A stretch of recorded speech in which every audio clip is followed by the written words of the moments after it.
இந்திய நேரப்படி காலை 8:30 மணி செய்திகள். முதலில் ஜெம் தலைப்புச் செய்திகளை காணலாம். பீகார் வாக்காளர் பட்டியல் திருத்தம் குறித்து நாடாளுமன்றத்தில் விவாதிக்க வேண்டும். ஹரிவன்ஷ் நாராயணன் சிங்குக்கு கடிதம் எழுதியுள்ளார் மல்லிகார்ஜுன கார்கே. பள்ளி கல்வித்துறை அமைச்சர் குறித்து போலி செய்தி பரப்புவோர் மீது நடவடிக்கை. எச்சரிக்கை விடுத்தது தமிழக அரசு. அமெரிக்க சந்தையில் எப்போதும் இல்லாத அளவுக்கு விலை உயர்வு. இந்திய பொருட்களுக்கு 50% வரி விதித்தது அமெரிக்கா. தமிழகத்தில் இன்று கனமழைக்கு வாய்ப்பு. சென்னை வானிலை ஆய்வு மையம் தகவல். இனி விரிவான செய்திகளை காணலாம். வாக்காளர் பட்டியல் திருத்தம் குறித்து விவாதம் நடத்த மாநிலங்களவைக்கு உரிமை உண்டு என மல்லிகார்ஜுன கார்கே தெரிவித்துள்ளார். பீகார் மாநில வாக்காளர் பட்டியலில் சிறப்பு தீவிர திருத்தத்தை ரத்து செய்ய கோரி எதிர்க்கட்சி எம்பிக்கள் நாடாளுமன்றத்தில் தொடர்ந்து போராட்டம் நடத்தி வருகின்றனர். இந்நிலையில் மாநிலங்களவை எதிர்க்கட்சி தலைவரான அகில இந்திய காங்கிரஸ் தலைவர் மல்லிகார்ஜுன கார்கே மாநிலங்களவை துணைத் தலைவர் ஹரிவன்ஷ் நாராயணன் சிங்குக்கு நேற்று ஒரு கடிதம் எழுதியுள்ளார். அவர் எழுதியுள்ள அந்த கடிதத்தில் நடப்பு கூட்டத்தொடரின் முதல் நாளில் இருந்தே எதிர்க்கட்சி உறுப்பினர்கள் அவசர விவாதம் நடத்த வேண்டும் என கேட்டு வருவதாகவும், இந்த விவகாரம் கோடிக்கணக்கான வாக்காளர்களுக்கு, குறிப்பாக சமூகத்தின் பலவீனமான பிரிவுகளை சேர்ந்தவர்களுக்கு மிகவும் கவலை அளிக்கும் பிரச்சனை என தெரிவித்துள்ளார். மேலும் வாக்காளர் பட்டியல் திருத்தம் குறித்து விவாதம் நடத்த மாநிலங்களவைக்கு உரிமை உண்டு என தெரிவித்துள்ள மல்லிகார்ஜுன கார்கே மாநிலங்களவை முன்னாள் தலைவர் ஜெகதீப் தன்கர் கூறியதையும் கடிதத்தில் சுட்டிக்காட்டியுள்ளார். போலி செய்தி பரப்புவோர் மீது பள்ளி கல்வித்துறை சார்பில் சட்டப்படி நடவடிக்கை எடுக்கப்படும் என தமிழக அரசு தெரிவித்துள்ளது. சென்னை சைதாப்பேட்டையில் உள்ள அரசு பள்ளியில் பள்ளி கல்வித்துறை அமைச்சர் அன்பில் மகேஷ் பொய்யாமொழி ஆய்வுக்கு சென்றதாகவும், அப்போது போதையில் இருந்த ஆசிரியருக்கு முதல் உதவி அளித்ததாகவும், பள்ளியின் நுழைவு வாயில் அருகே போதை மாத்திரை விற்றுக் கொண்டிருந்தவர்களை எச்சரித்ததாகவும் சமூக வலைதளத்தில் செய்திகள் பரவி வருகின்றது. இதனை பலரும் கேலி கிண்டல்கள் செய்து பகிர்ந்து வருகின்றனர். இதற்கு பதிலளித்துள்ள தமிழக அரசு அதிகாரப்பூர்வ சமூக ஊடக கணக்கான தகவல் சரிபார்ப்பகம் வெளியிட்டுள்ள பதிவில், பள்ளி கல்வித்துறை அமைச்சர் பற்றி போலி செய்திகள் பரப்பப்படுகிறது என்றும், தன்னை சமூக வலைதளங்களில் பரப்புவோர் மீது பள்ளி கல்வித்துறை சார்பில் சட்டப்படி நடவடிக்கை எடுக்கப்படும் என்றும் அதில் தெரிவிக்கப்பட்டுள்ளது. தொழில்கள் மீதான அழுத்தத்தை அதிகரிப்பது மட்டுமல்லாமல் வேலைவாய்ப்பு மற்றும் உற்பத்தியையும் பாதிக்கும் என பொருளாதார வல்லுநர்கள் தெரிவித்தனர். ரஷ்யாவிடமிருந்து எண்ணெய் வாங்குவதால் இந்தியாவில் இருந்து ஏற்றுமதி செய்யப்படும் பொருட்களுக்கு ட்ரம்ப் 50% வரி விதித்துள்ளார். இதனால் வாகன உதிரி பாகங்கள், ஜவுளி மற்றும் மருத்துவம் போன்ற துறைகளில் தாக்கத்தை ஏற்படுத்தியுள்ளது. மேலும் இந்தியாவில் தொழில்கள் மீதான அழுத்தத்தை அதிகரிப்பது மட்டுமல்லாமல் வேலைவாய்ப்பு மற்றும் உற்பத்தியையும் பாதிக்கும். பின்னர் அமெரிக்க நிறுவனங்கள் இந்திய பொருட்களுக்கு பதிலாக வியட்நாம், பங்களாதேஷ் மற்றும் இந்தோனேஷியா போன்ற நாடுகளில் இருந்து ஏற்றுமதி செய்யப்பட உள்ளனர். இது இந்தியாவிற்கு நீண்டகால பொருளாதார சவாலாக மாறும் என தெரிய வருகின்றது. தமிழகத்தில் 12 மாவட்டங்களில் லேசானது முதல் மிதமான மழை பெய்ய வாய்ப்பு உள்ளது என்று சென்னை வானிலை ஆய்வு மையம் தெரிவித்துள்ளது. தென்மேற்கு வங்கக்கடல் பகுதிகளின் மேல் ஒரு வளிமண்டல கீழடுக்கு சுழற்சி நிலவுவதால் தென்னிந்திய பகுதிகளின் மேல் ஒரு வளிமண்டல கீழடுக்கு சுழற்சி நிலவுகின்றது. இதன் காரணமாக இன்று தமிழகத்தில் ஒரு சில இடங்களிலும், புதுவை மற்றும் காரைக்கால் பகுதிகளிலும் இடி மின்னலுடன் கூடிய லேசானது முதல் மிதமான மழை பெய்யக்கூடும் என்று சென்னை வானிலை ஆய்வு மையம் தெரிவித்துள்ளது. இந்நிலையில் தமிழகத்தில் 12 மாவட்டங்களில் மழை பெய்ய வாய்ப்பு உள்ளதாக தெரிவித்துள்ள சென்னை வானிலை ஆய்வு மையம், சென்னை, திருவள்ளூர், ராணிப்பேட்டை, வேலூர், தருமபுரி, கள்ளக்குறிச்சி, விழுப்புரம், திருப்பத்தூர் மற்றும் கிருஷ்ணகிரி ஆகிய மாவட்டங்களில் இடி மின்னலுடன் கூடிய லேசானது முதல் மிதமான மழை பெய்யக்கூடும் என தெரிவித்துள்ளது. வந்தவாசி அருகே புதியதாக திறக்கப்பட்ட அரசு மதுபான கடைக்கு எதிர்ப்பு தெரிவித்து கிராம மக்கள் மதுபான கடையை முற்றுகையிட்டு போராட்டத்தில் ஈடுபட்டனர். திருவண்ணாமலை மாவட்டம் வந்தவாசி அடுத்த கீழ்ப்பாக்கம் கிராம எல்லையில் கீழ்கொடுங்காலூரில் கீழ்நர்மா செல்லும் சாலையில் புதிதாக கட்டப்பட்டு உள்ள தனி கட்டிடத்தில் அரசு மதுபான கடை திறக்கப்பட்டது. இந்த டாஸ்மாக் கடையால் அருகிலேயே உள்ள தொடக்கப்பள்ளிக்கு செல்லும் மாணவர்கள் பாதிக்கப்படுவார்கள் எனவும், மதுப்பிரியர்கள் வீசி செல்லும் கண்ணாடி பாட்டில்களால் கால்நடைகளும் விளை நிலங்களும் பாதிப்பு அடையும் சூழ்நிலை ஏற்படும் எனவும், மேய்ச்சலுக்காக கட்டப்படும் மாடுகள் திருடு போகும் என்றும், தனியார் நிறுவனங்களில் வேலை செய்யும் பெண்கள் மது பிரியர்களால் பாதிக்கப்படுவார்கள் எனவும் பொதுமக்கள் தெரிவித்தனர். இதற்கு எதிர்ப்பு தெரிவித்து வட்டாட்சியர் தட்சிணாமூர்த்தியிடம் கோரிக்கை மனு அளித்தும் நடவடிக்கை எடுக்காததால் புதிதாக திறக்கப்பட்டு உள்ள மதுபான கடையை முற்றுகையிட்டு ஒன்றிய பாமக செயலாளர் சிங்கம்பள்ளி முருகன் முன்னிலையில் பொதுமக்கள் போராட்டத்தில் ஈடுபட்டனர்.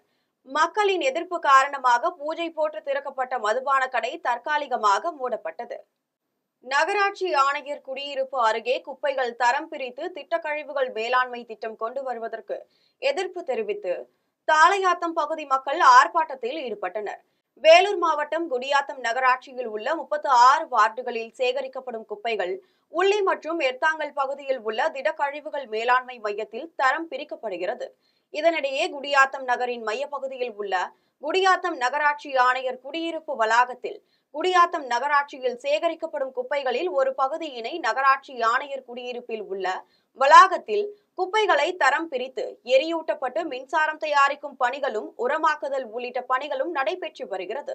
இந்த நிலையில் நகரின் மையப்பகுதியில் குப்பைகளை தரம் பிரித்து எரியூட்டுவதால் தாளையாத்தம், தங்கம் நகர், மீனாட்சி நகர், VIP நகர் உள்ளிட்ட பகுதிகளில் வசிக்கும் மக்களுக்கு சுவாச கோளாறு ஏற்படும் எனவும் பள்ளி மாணவர்கள், முதியோர்கள் பாதிக்கப்படுவர் என கூறி குடியாத்தம் பேருந்து நிலையம் அருகே 100க்கும் மேற்பட்ட பொதுமக்கள் ஆர்ப்பாட்டத்தில் ஈடுபட்டனர். அப்போது குடியிருப்பு வளாகத்தில் மேற்கொள்ளப்படும் திட மேலாண்மை கழிவுகள் அகற்றும் மைய திட்டத்தை உடனடியாக கைவிட வேண்டும் எனவும் வலியுறுத்தினர். திருவள்ளூரிலிருந்து சென்ட்ரல் செல்லும் ரயிலில் அட்டகாசத்தில் ஈடுபட்டு பயணிகளுக்கு அச்சுறுத்தலை ஏற்படுத்தும் மாணவர்கள் மீது நடவடிக்கை எடுக்க வேண்டும் என ரயில் பயணிகள் மற்றும் பொதுமக்கள் கோரிக்கை விடுத்துள்ளனர். திருவள்ளூரிலிருந்து சென்னைக்கு வேலைக்கு செல்வதற்கும் வியாபாரம் செய்வதற்காகவும் பல்வேறு பயணிகளுக்காகவும் தினந்தோறும் 10,000க்கும் மேற்பட்ட மக்கள் ரயில் மூலமே பயணம் செய்கின்றனர். இந்நிலையில் ரூட்டு தலை என்ற பெயரில் கல்லூரி மாணவர்கள் தங்களை கெத்தாக கருதி கொண்டு ரயிலின் படிக்கட்டுகளில் தொங்கியும் ரயில் மீது ஏறியும் ஆபத்தான முறையில் பயணம் செய்வது மட்டுமல்லாமல் ரயில் பயணிகளை அச்சுறுத்தும் வகையில் அடிக்கடி ரகளையில் ஈடுபடுவதும் கத்தியை நடைமேடைகளில் உரசியும் பயணங்களை மேற்கொண்டு வருகின்றனர். இதனை தடுக்கும் வகையில் ரயில்வே காவல்துறை சார்பில் ரயில் நிலையங்களில் காலை மாலை வேளைகளில் காவல்துறையினர் பாதுகாப்பு பணியில் ஈடுபட்டு வரும் நிலையில் மாணவர்கள் அதனை சற்றும் பொருட்படுத்தாமல் ரயில் பயணிகளை அச்சுறுத்தும் வகையில் அட்டகாசங்களில் ஈடுபட்டு வருகின்றனர். இதேபோன்று செவ்வாய்ப்பேட்டை ரயில் நிலையத்திலிருந்து வேப்பம்பட்டு, திருநின்றவூர் ரயில் நிலையங்களில் ரயிலின் மேலே மாணவர்கள் ஏறி ஆபத்தான முறையில் பயணம் செய்வதுடன் பயணிகளை அச்சுறுத்தும் செயல்களில் ஈடுபட்டு வீடியோ தற்பொழுது வெளியாகி பெரும் பரபரப்பை ஏற்படுத்தியுள்ளது. எனவே ரயில்வே நிர்வாகம் பொதுமக்களின் பாதுகாப்பையும் உறுதி செய்து இதுபோன்ற அட்டகாசங்களில் ஈடுபடும் மாணவர்கள் ஒழுக்கத்தை கற்றுக்கொள்ளும் வகையில் கடுமையான நடவடிக்கை எடுக்க வேண்டும் என ரயில் பயணிகள் மற்றும் பொதுமக்கள் கோரிக்கை விடுத்துள்ளனர். கிராம நிர்வாக அலுவலர் பதவிக்கான கல்வி தகுதியை பட்டப்படிப்பாக உயர்த்துவது என்பன உள்ளிட்ட பல்வேறு கோரிக்கைகளை வலியுறுத்தி குடியாத்தத்தில் கிராம நிர்வாக அலுவலர்கள் ஆர்ப்பாட்டத்தில் ஈடுபட்டனர். தமிழ்நாடு கிராம நிர்வாக அலுவலர்கள் சங்கத்தினர் குடியாத்தம் வட்டாட்சியர் அலுவலகம் எதிரே ஆர்ப்பாட்டத்தில் ஈடுபட்டனர். ஆர்ப்பாட்டத்திற்கு சங்கத்தின் மாவட்ட தலைவர் ஜீவரத்தினம் தலைமை வகித்தார். வட்ட தலைவர் செந்தில், பொருளாளர் காந்தி, குடியாத்தம் கோட்ட செயலர் வெங்கடாச்சலபதி ஆகியோர் முன்னிலை வகித்தனர். வட்ட செயலர் சசிகுமார் அனைவரையும் வரவேற்றார். ஆர்ப்பாட்டத்தில் 10 ஆண்டுகள் பணி முடித்த கிராம நிர்வாக அலுவலர்களை தேர்வு நிலை கிராம நிர்வாக அலுவலர்கள் எனவும் 20 ஆண்டுகள் பணி முடித்த கிராம நிர்வாக அலுவலர்களை சிறப்பு கிராம நிர்வாக அலுவலர்கள் எனவும் பெயர் மாற்றம் செய்து அரசாணை வழங்க வேண்டும்.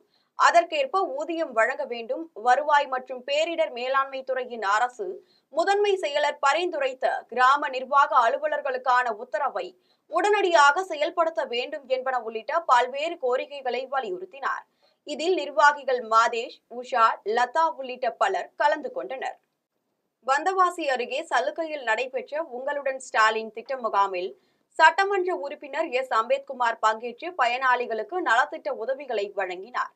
திருவண்ணாமலை மாவட்டம் வந்தவாசி அடுத்த சலுக்கை தனியார் திருமண மண்டபத்தில் உங்களுடன் ஸ்டாலின் திட்ட முகாம் சட்டமன்ற உறுப்பினர் எஸ். அம்பேத்குமார் தலைமையில் நடைபெற்றது. வட்டார வளர்ச்சி அலுவலர் பிரபாகரன் முன்னிலை வகித்தார். வட்டார வளர்ச்சி அலுவலர் வெங்கடேசன் அனைவரையும் வரவேற்றார்.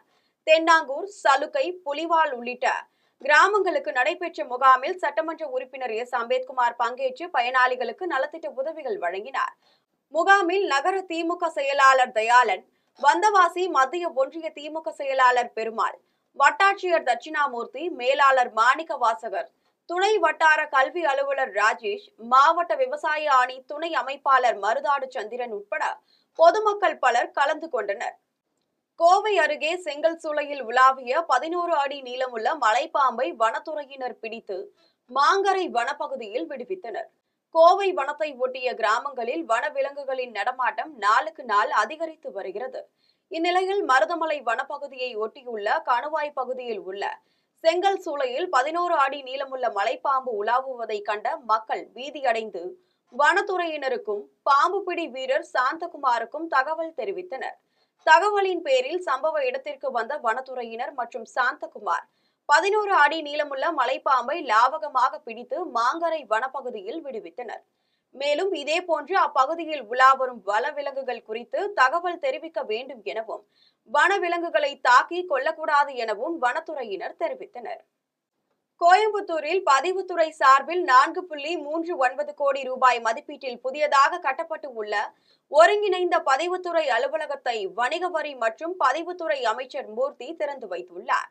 கோயம்புத்தூரில் பதிவுத்துறை சார்பில் 4.39 கோடி ரூபாய் மதிப்பீட்டில் புதியதாக கட்டப்பட்டு உள்ள கோயம்புத்தூர் ஒருங்கிணைந்த பதிவுத்துறை அலுவலகத்தை பதிவுத்துறை அமைச்சர் மூர்த்தி திறந்து வைத்தார். பதிவுத்துறை வாயிலாக மக்கள் தங்கள் சொத்துகளின் மீதான உரிமையை தமது பெயரில் பதிவு செய்தல், திருமணத்தை பதிவு செய்தல், சங்கங்கள், சீட்டுகள் மற்றும் கூட்டாண்மை நிறுவனம் போன்ற குழுவாக கூடி செயல்படும் நடவடிக்கைகளை பதிவு செய்தல் போன்ற பணிகளை மேற்கொண்டு வருகின்றனர். இந்நிலையில் முக்கியத்துவம் வாய்ந்த பதிவுத்துறை செயல்பாடுகளை மேம்படுத்தும் வகையில் புதிய சார் பதிவாளர் அலுவலகங்களை கட்டுதல், காலி இடங்களை நிரப்புதல், புதிய சார் பதிவாளர் அலுவலகங்களை ஏற்படுத்துதல், துறையின் உள்கட்டமைப்புகளை மேம்படுத்துதல் போன்ற பல்வேறு நடவடிக்கைகளை அரசு மேற்கொண்டு வருகின்றது. இதனைத் தொடர்ந்து கோயம்புத்தூர் வடக்கு பதிவு மாவட்டத்திற்காக புதியதாக ஒருங்கிணைந்த பதிவுத்துறை அலுவலக கட்டிடம் கட்டப்பட்டு இதனை வணிக வரி மற்றும் பதிவுத்துறை அமைச்சர் மூர்த்தி திறந்து வைத்தார். இதில் மாவட்ட பதிவாளர் நிர்வாகம், மாவட்ட பதிவாளர் தணிக்கை அலுவலகம் மற்றும் 1 எண் இணை சார் பதிவாளர் அலுவலகம் ஆகிய அலுவலகங்கள் இந்த ஒருங்கிணைந்த வளாகத்தில் செயல்படுகின்றது. இந்த நிகழ்ச்சியில் ஷில்பா பிரபாகர், சதீஷ், தினேஷ், பொன்ராஜ், ஆலிவர் உள்ளிட்ட அரசு அதிகாரிகள் கலந்து கொண்டு உள்ளனர். தனியார் தொலைக்காட்சியில் ஆரம்பமாகும் சிங்கிள் பசங்க என்னும் புத்தம் புதிய நிகழ்ச்சியில் நடுவர்கள் பங்கேற்று செய்தியாளர்களை சந்தித்தனர். பொழுதுபோக்கு நிகழ்ச்சிகளை தொடர்ந்து அறிமுகப்படுத்தி வருகின்றது. இதனைத் தொடர்ந்து சிங்கிள் பசங்க என்ற புதிய ரியாலிட்டி ஷோ பொழுதுபோக்கு, நகைச்சுவை மற்றும் தன்னம்பிக்கை ஆகியவற்றை ஒருங்கிணைத்து அதன் பொழுதுபோக்கு நிகழ்ச்சிகளின் வரிசையை வலுப்படுத்த உள்ளது. நிகழ்ச்சியின் அறிமுக விழாவாக பத்திரிகையாளர் சந்திப்பு ஏற்பாடு செய்யப்பட்டது. சிங்கிள் பசங்க நிகழ்ச்சியில் 10 இளம் இளைஞர்கள் ஏஞ்சல்ஸ் எனப்படும் பிரபலங்களுடன் ஜோடியாக இணைவார்கள். இந்த ஜோடிகள் அவர்களின் கவர்ச்சி, தன்னம்பிக்கை மற்றும் தொடர்பு திறன்களை சோதிக்கும் வகையில் ஒவ்வொரு வாரமும் சவால்களை எதிர்கொள்வார்கள். இந்த நிகழ்ச்சி குறித்த பத்திரிகையாளர் சந்திப்பு சென்னை EVP பிலிம் சிட்டியில் நடைபெற்றது. நிகழ்ச்சியின் நடுவர்களாக பார்த்திபன், ஆலியா மானசா மற்றும் ஸ்ருதிகா ஆகியோரும் தொகுப்பாளினி மணிமேகலையுடன் கலந்து கொண்டனர். மேலும் இசை, நடனம், நடிப்பு என அனைத்தும் கலந்த நிகழ்ச்சியாக இருக்கும் என்று தெரிவித்துள்ளனர். இது அப்டேட் ஆகுறது நான் என்ன நினைக்கிறேன்னா, ஃபயருக்கு போகிற வரைக்கும் உள்ளுக்குள்ளே ஒரு ஃபயர் இருக்கணும். இந்த ஃபயர் தீர்ந்து போச்சுன்னு வச்சுங்களேன், அப்போயே புதைச்சிடலாம், இல்லை எரிச்சிடலாம். நான் சினிமாவில் தொடர்ந்து முயற்சி பண்ணணும்னா டெஃபினட்டாக நான் அப்டேட் ஆகிருக்கணும். அது வந்து ஒரு பெண்ணை பார்த்து அது அழகாக சொல்லும்போது இந்த மாதிரி நான் 100 விஷயம் சொல்லியிருக்கேன். கடைசியில் பார்த்தீங்கன்னா அந்த பெண்ணை பார்த்து சொன்னதான் வைரல் ஆச்சே தவிர உலகத்தில் பணத்தை விட பெரிய விஷயம் நிறைய இருக்குது, அது எல்லாத்தையும் பணத்தால் தான் வாங்க முடியும் அப்படின்னு நான் ஒன்று சொல்லியிருக்கேன். அது கூட ஓரளவுக்கு தான் வைரல் ஆச்சு. நம்ம எப்போவுமே இந்த ஆப்போசிட் செக்ஸை எப்போ ரசிக்கிறோமோ அப்போ தான் அது வந்து வைரல் ஆகுது இல்லையா? அதனால் நடுநடுவில் அந்த மாதிரி ஒரு பிட்டு போட வேண்டியதாக இருக்குது. இப்போ இந்த நிகழ்ச்சியில் கூட ஏதோ ஒரு 3 பிட்டு போட வேண்டியதாக இருக்குது. ஈரோடு மாவட்டம் கோபிச்செட்டிப்பாளையம் அருகே அரசு மதுபான கடை எதிரே உள்ள மயானத்தில் அடையாளம் தெரியாத நபர் வெட்டுக்காயங்களுடன் சடலமாக மீட்கப்பட்ட நிலையில் காவல்துறையினர் விசாரணை நடத்தி வருகின்றனர். ஈரோடு மாவட்டம் கோபிச்செட்டிப்பாளையம் பகுதியில் உள்ள டிஜி புதூர் பகுதியில் செயல்பட்டு வரும் அரசு மதுபான கடையின் எதிரே அப்பகுதி மக்கள் பயன்படுத்தி வரும் மயானம் உள்ளது. இம்மயானத்தை மது குடிப்பதற்கான இடமாக குடிமகன்கள் பயன்படுத்தி வந்து உள்ளனர். இந்நிலையில் அப்பகுதியில் வசிப்பவர்கள் அந்த வழியாக சென்றபோது மயானத்தின் வாசலில் அடையாளம் தெரியாத ஆண் சடலம் பலத்த காயங்களுடன் கிடப்பதை பார்த்து காவல் நிலையத்திற்கு தகவல் அளித்து உள்ளனர். இதனைத் தொடர்ந்து சம்பவ இடத்திற்கு வந்த போலீசார் இளைஞர் கொலை செய்யப்பட்டு கிடந்த இடத்தில் மதுபான பாட்டில் உள்பட கொலை செய்த பயன்படுத்திய கருங்கல் ஆகியவற்றை சேகரித்து அங்கிருந்து ஆண் சடலத்தை மீட்டு அரசு கல்லூரி மருத்துவமனைக்கு அனுப்பி வைக்கப்பட்டனர். இந்நிலையில் அடையாளம் தெரியாத நபர்கள் மூலம் கொலை செய்யப்பட்டவரின் விவரங்கள் குறித்து விசாரணை நடத்தி வருகின்றனர். மேலும் பங்களாபுதூர் காவல்துறையினர் டிஜிபுதூர் அரசு மதுபான கடையில் இருந்த சிசிடிவி கேமராவை ஆய்வு செய்ததில் கொலை செய்து கிடந்த நபருடன் 4 பேர் மதுபானம் வாங்கி சென்ற வீடியோ காட்சிகளை கைப்பற்றி விசாரணை நடத்தி வருகின்றனர். பொதுமக்கள் பயன்படுத்தும் மயானத்தில் குடிபோதையில் அடையாளம் தெரியாத நபர் கொலை செய்யப்பட்டு கிடந்தது அப்பகுதியில் பெரும் பரபரப்பை ஏற்படுத்தியுள்ளது. திருப்பூர் மாவட்டம் உடுமலைப்பேட்டையில் அதிமுக சட்டமன்ற உறுப்பினர் மகேந்திரன் தோட்டத்தில் காவல் சிறப்பு உதவி ஆய்வாளர் சண்முகவேலை வெட்டி படுகொலை செய்துள்ளனர். திருப்பூர் மாவட்டம் உடுமலைப்பேட்டை பகுதியில் மடத்துக்குளம் அதிமுக எம்எல்ஏ மகேந்திரனுக்கு சொந்தமான தோட்டத்தில் வேலை பார்க்கும் வேடஞ்சந்தூரை சார்ந்த மூர்த்தி, அவரது மகன்கள் தங்கப்பாண்டி மற்றும் இன்னொரு மகன் மூவரும் கடுமையாக சண்டை போட்டுக் கொண்டு உள்ளனர். அருகில் இருந்த தோட்டத்தினர் காவல் நிலையத்திற்கு தகவல் தெரிவித்துள்ள நிலையில் சம்பவ இடத்திற்கு வந்த சிறப்பு உதவி ஆய்வாளர் சண்முகவேல் மற்றும் காவலர் அழகுராஜா இருவரும் சண்டை போட்டுக் கொண்ட மூவரையும் விலக்கிவிட முற்பட்டதாக கூறப்படுகிறது. அப்போது சிறப்பு உதவி ஆய்வாளர் சண்முகவேலை வெட்டி படுகொலை செய்துள்ளனர். உடனடியாக காவல்துறை அதிகாரிகளுக்கு தகவல் தெரிவிக்கப்பட்டு சம்பவ இடத்திற்கு வந்து விசாரணை மேற்கொண்டனர். படுகொலை செய்யப்பட்ட சிறப்பு ஆய்வாளர் சண்முகவேலு உடலை மீட்டு திருப்பூர் அரசு மருத்துவமனைக்கு அனுப்பி வைத்துள்ளனர். இதனைத் தொடர்ந்து காவல்துறை தலைமையில் 5 தனிப்படைகள் அமைத்து சம்பவ இடத்திற்கு மோப்ப நாய்கள் வரவழைக்கப்பட்டு குற்றவாளிகளை தீவிரமாக தேடி வருகின்றனர். கடலூர் மாவட்டம் காட்டுமன்னார் கோவிலில் வர்த்தகர்கள் சங்க 73வது ஆண்டு விழா மற்றும் பொதுக்குழு கூட்டம் நடைபெற்றது. கடலூர் மாவட்டம் காட்டுமன்னார் கோவில் வர்த்தகர்கள் சங்க சார்பில் 73வது ஆண்டு விழா மற்றும் பொதுக்குழு கூட்டம் நடைபெற்றது. கூட்டத்திற்கு வர்த்தகர்கள் சங்க தலைவர் காமராஜ் தலைமை வகித்தார். வர்த்தகர்கள் சங்க முன்னாள் தலைவர் சீனிவாச நாராயணன், துணைத் தலைவர்கள் கிருபானந்தம், அன்பழகன், பாலு, திருஞான சம்பந்தம், திருவேங்கடம் ஆகியோர் முன்னிலை வகித்தனர். செயலர் உபைதுல்லா அனைவரையும் வரவேற்றார். பட்டிமன்ற பேச்சாளர் ராம்குமார் சிங்காரம் வணிகத்தில் உங்கள் கனவு மெய்ப்பட என்ற தலைப்பில் சிறப்புரையாற்றினார். மேலும் வர்த்தக சங்க மண்டல தலைவர் சண்முகம், மாவட்ட செயலர் வீரப்பன், பொருளாளர் சேகர் சிறப்புரையாற்றினார். காட்டுமன்னார் கோவில் பேரூராட்சி மன்ற தலைவர் கணேசமூர்த்தி, வர்த்தக சங்க ஆலோசகர் வழக்கறிஞர் சீதாராமன் ஆகியோர் இதில் கலந்து கொண்டு பேசியுள்ளனர். நிகழ்வில் 10 மற்றும் +2 அரசு பொதுத் தேர்வில் முதல் மதிப்பெண்கள் பெற்ற வணிகர்களின் குழந்தைகளுக்கு பரிசுகள் வழங்கப்பட்டது. இதில் ஆலோசனை குழு உறுப்பினர்கள் தியாகராஜன், சின்னமணி, அம்ஜத்கான் மற்றும் வர்த்தக சங்க நிர்வாகிகள் உறுப்பினர்கள் உட்பட பலர் கலந்து கொண்டனர். முடிவில் பொருளாளர் ராஜராமன் நன்றி கூறினார். திருவெரும்பூர் பகுதியில் உள்ள துவாக்குடியில் இயங்கும் அரசு கலைக்கல்லூரியில் வாயில்கள் முன்பு கருப்பு பட்டை அணிந்து வாயில் முழக்க போராட்டம் நடைபெற்றது. திருச்சி மாவட்டம் திருவெரும்பூர் பகுதியில் உள்ள துவாக்குடியில் இயங்கும் அரசு கலைக்கல்லூரியில் பேராசிரியர்கள் கருப்பு பட்டை அணிந்து கல்லூரி வாயில் முன் கண்டனம் எழுப்பி போராட்டத்தில் ஈடுபட்டனர். இந்த வாயில் முழக்க போராட்டத்தில் பேராசிரியர் பணி மேம்பாடு விரைந்து வழங்கப்பட வேண்டும், புத்தொலி புத்தாக்க பயிற்சி நிபந்தனைக்கான கால அவகாசத்தை டிசம்பர் 2026 வரை நீடித்து ஆணையுடன் வழங்கப்பட வேண்டும், அரசு மாற்றுப் பணியின் அடிப்படையில் பணியாற்றும் கல்லூரிகளில் அண்ணாமலை பல்கலைக்கழக மிகை ஆசிரியர்களை அரசு கல்லூரிகளில் பணி நிரந்தரம் செய்யக்கூடாது, கல்லூரி கல்வி இயக்குநராக பணியில் மூத்த அரசு கல்லூரி ஆசிரியரை நியமிக்க வேண்டும், நான் முதல்வன் திட்டத்தில் உள்ள குறைபாடுகளை களைந்து சிறப்பாக நடைபெற சங்க நிர்வாகிகளிடம் ஆலோசனை பெற வேண்டும், கல்லூரி ஆசிரியர்கள் முதல்வர்கள் நியமனங்களை விரைவுபடுத்த வேண்டும் உள்ளிட்ட கோரிக்கைகளை நிறைவேற்ற வலியுறுத்தி இந்த வாயில் முழக்க போராட்டம் நடைபெற்றது. இதில் கிளை கழக பொறுப்பாளர்களும் 80க்கும் மேற்பட்ட பேராசிரியர்களும் கலந்து கொண்டனர். இந்த போராட்டம் 3 கட்டங்களாக நடைபெற்றது என்றும் இது முதல் கட்டம் தற்போது நடைபெற்றதாகவும் 2வது கட்டம் வரும் 20ஆம் தேதி திருச்சி மண்டல கல்லூரி கல்வி இயக்குநரகம், 3வது கட்டம் மாநில தலைநகரான சென்னையில் உள்ள கல்லூரி கல்வி இயக்குநரகம் அலுவலகத்தில் நடைபெறும் என தெரிவித்தனர். இதற்கு முக்கியமான காரணம் ஏன் இந்த வாயில் முழக்க போராட்டம் என்றால், கல்லூரி ஆசிரியர்களின் நிலுவைத் கோரிக்கைகள் இன்னும் நிறைவேறப்படாமல் உள்ளன. அதற்காகத்தான் இந்த வாயில் முழக்க போராட்டம். 3 கட்ட போராட்டமாக செயற்குழுவில் நாங்கள் முடிவு பண்ணி இருக்கிறோம். முதலாவதாக இன்று நடைபெறுகிற வாயில் முழக்க போராட்டம் 20/8 மண்டல கல்லூரி இணை இயக்குனர் அலுவலகங்களுக்கு முன்பாக மாபெரும் கண்டன ஆர்ப்பாட்டம். செப்டம்பர் 3ஆம் தேதி இயக்குனர் அலுவலகத்தை முற்றுகை. இது 3 கட்ட போராட்டமாக நாங்கள் தமிழ்நாடு அரசு கல்லூரி ஆசிரியர் கழகம் முடிவெடுத்திருக்கிறது. இதில் முக்கியமான கோரிக்கை, ஜாக்டோஜியோலையும் நாங்கள் அங்க வைக்கிறோம். அதுலேயும் முக்கியமான கோரிக்கை என்னன்னா, நாசகர புதிய பென்ஷன் திட்டத்தை ரத்து செய்து பழைய ஓய்வூதிய திட்டத்தை அமல்படுத்த வேண்டும். மதுரை மாவட்டத்தில் தொடர் கனமழையால் முதலைக்குளம் கிராமத்தில் நெற்பயிர்கள் சேதமடைந்ததால் வடிகால் மற்றும் வாய்க்கால் அமைக்க விவசாயிகள் கோரிக்கை விடுத்துள்ளனர். விக்கிரமங்கலம் அருகே உள்ள முதலைக்குளம் கிராமத்தில் பெய்த தொடர் மழையால் 300 ஏக்கருக்கும் அதிகமான விவசாய நிலங்களில் பயிரிடப்பட்ட நெற்பயிர்கள் மழை நீரில் மூழ்கி சேதமடைந்து உள்ள நிலையில் விவசாயிகளுக்கு பெரும் நஷ்டம் ஏற்பட்டு உள்ளது. இந்த பாதிப்புக்கு முக்கிய காரணம் வடிகால் மற்றும் வாய்க்கால்கள் முறையாக தூர்வாரப்படாததே என விவசாயிகள் தெரிவித்தனர். இதனால் மழைக்காலங்களில் விவசாய நிலங்களில் தேங்கும் நீரை வெளியேற்ற முடியாமல் அவதிப்படுகின்றனர்.